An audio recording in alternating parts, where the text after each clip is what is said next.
पति गुरु हिमगिरि सुता गोस्वामी गिरिजेश सिया राम जी को नमन। गोस्वामी गिरिजेश सहित शारदा नर्मदा वाये हृदय प्रदेश। बंदो हनुमत लखन संगो रिपु हनु भरत सुजान सिया राम जी को नमन। गाऊं हरि गुण गान सियावर रामचंद्र पद जय शरणम। रामचरितमानस प्रेमी बंधुओं, नित्य प्रति हम एक दोहा से दूसरे दोहा तक बीच की चौपाइयाँ और दोहा सुना रहे हैं। अर्थ साहित्य हमने जीवन में अनेकों बार भगवती रामायण का पारायण किया है, किंतु अर्थ सहित देख नहीं पाए। तो इस बार हम जो है अर्थ सहित समझा रहे हैं। यह कार्यक्रम 14 जनवरी से प्रारंभ हुआ है और अभी बराबर चल रहा है। तो देखिए, दंड प्रणाम सब नृप कीने पूज सप्रेम बरासन दीने। सब ब्राह्मणों को बुला करके दशरथ जी ने बहुत सारी गायें दान में दी। भिखारियों को हाथी घोड़े रथ और जितने भी हीरे मोती जवाहर जो भी कुछ हो, जिसको जो चाहे सो मिला। और अब उसके बाद में गोस्वामी जी कहते हैं भैया सब देने के बाद में फिर धीरे से अपने गुरु जी से कहते हैं और उनको प्रणाम करते हुए और जनक जी से अब वो विदाई मांगते हैं कि भाई हमें विदा कर दीजिए। तो जनक स्नेहशील कर तूती नृप सब भांति सराहे विभूति। दशरथ जी ने अपने समधी की बहुत बहुत प्रशंसा की और दिन उठ विदा अवति पति मांगा। सवेरे सवेरे उठे और उठ करके कहने लगे भैया अब हमें विदा कर दीजिए। राखई जनक सहित, बहुत दिनों से आपके अनुराग ने हमें बांध रखा है। नित नूतन आदर अधिकाई। और जो जो देखो अब वैसे नियम तो ये है भैया प्रकृति का कि जब ज़्यादा अति परिचित होत है अरुचि अनादर भाई, मेहमान 1 दिन 2 दिन 4 दिन 8 दिन रहता है तो उसके बाद में समनेह प्रेम कम हो जाता है। किंतु यहाँ तो क्या हो रहा है कि दिन ब दिन बढ़ रहा है। जनक जी का प्रेम जो है, जनक जी का प्रेम दशरथ जी के प्रति दिन ब दिन बढ़ रहा है। और नित नूतन आदर अधिकाई दिन प्रति सहस भांति नाना प्रकार से, सहस भांति यानी कई प्रकार से, हजारों प्रकार से पैमान, यानी मेहमान को कहाँ उठाऊं कहाँ धरूं, कहते हैं ना गाँव में, यानी उसी प्रकार से नित्य प्रति नई नई चीज़ों का आस्वादन कराना, भोजन कराना, सम्मान करना।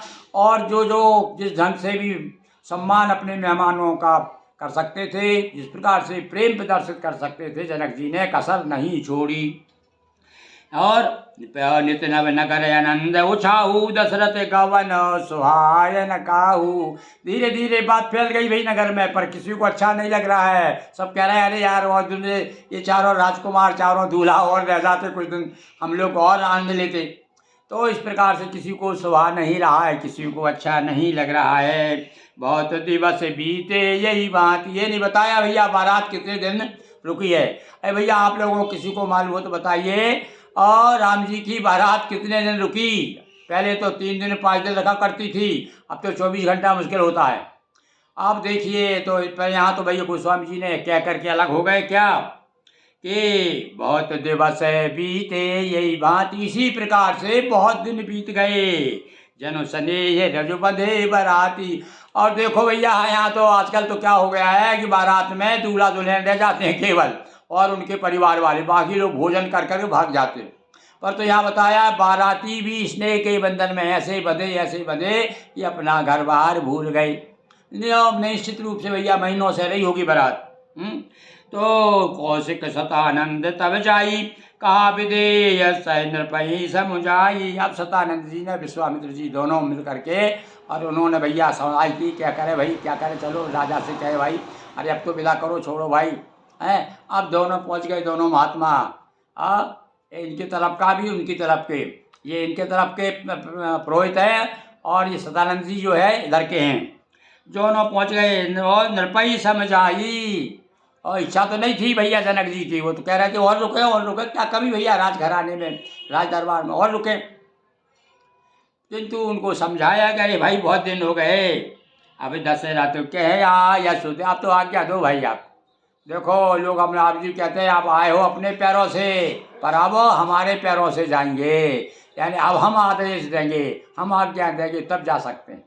तो अब दशरथ जी जो है आज्ञा मांग रहे हैं, और अब कह रहे हैं गुरु जी जाके कह रहे हैं यहाँ आप आज्ञा दे दो उनको भाई, आयुष दे दो, चले जाएं वो। यद्यपि न सके सन, यद्यपि स्नेह इतना है कि वो छोड़ना नहीं चाहते। प्रेम तो बस यही है, प्रेम की परिभाषा यही है कि प्रेम कभी अपनी प्रेमी को, अपने प्रेमी को कभी छोड़ना नहीं चाहता। बल्कि ये कभी ने तो यहाँ कह दिया और क्या कहा कि तरके उल्फत में कर नहीं सकता, और मौत आएगी तो मैं कह दूंगा बगैर उनके मर नहीं सकता। ये है भैया प्रेम, अब मरेंगे तो साथ मरेंगे, तो अलग नहीं होना चाहता। तो यहाँ भी क्या, यद्यपि स्नेह के कारण वो जो है छोड़ना नहीं चाहते हैं। और अब तो फिर क्या करें भाई, अब गुरुजनों ने कहा गुरु की आदेश मानना पड़ेगा, आज्ञा मानना पड़ेगा। क्या कहा भले हो नाथ सचिव बुलाए, कह यार ठीक है भाई, मंत्री को बुलाओ भाई, बुलाओ मंत्री को और बताओ तैयारी करो, रनवास में खबर भेज दो, बेटी की विदा करना है, तैयारी करो भाई। अब देखिए किस प्रकार से विदा होती है बेटी की, आनंद लीजिए इसका, और जहाँ तक हो उसका अनुसरण भी कीजिए। कहे जय जीव शीश तिन नाये, और जय जीव भैया एक संबोधन था उस समय का, जय जीव। देखो और जगत के हमारे यहाँ तो वही बात है ना, हम लोग तो कहते हैं वसुधैव कुटुंबकम, सारे संसार की भलाई की चाहने वाले हम लोग हैं। तो यहाँ जय जीव यानी जीव मात्र की जय हो, यह इस प्रकार से एक संबोधन उस समय परस्पर किया जाता था। जैसे आज राधे राधे सीताराम सियाराम ओम नमः शिवाय, जो भी जिसका जो भी रुचि है उसके अनुसार संबोधन करते हैं। नमस्कार। अवधनाथ चाहत चलना भीतर करहु जनाव, जना दो, मालूम करा दो भाई भीतर, रनवास में खबर कर दो कि अब जो है अवधनाथ अयोध्यापुरी अपने अवध को जाना चाह रहे हैं। भाई प्रेम व सच्चे में सुनो विप्र सभा सदरा, और सारे मंत्री यंत्री सब प्रेम के वशीभूत होकर के सारे, और भी प्रेम उमड़ रहा है। देखो भैया कोई विदा होता है ना तो और ज़्यादा प्रेम उमड़ता है, वो भीतर का प्रेम मतलब बाहर आ जाता है, स्पष्ट लगाई देता है, हाथ जोड़ के लोग खड़े हो जाते हैं, और आइए साहब और आइए साहब, दूर दूर तक पहुंचाने जाते हैं। तो देखिए ये सब है प्रेम प्रकट करने का एक माध्यम बना रखा है हमारे सियानों ने। बोलिए सिया भर रामचंद्र की जय, हर हर महादेव शंभो।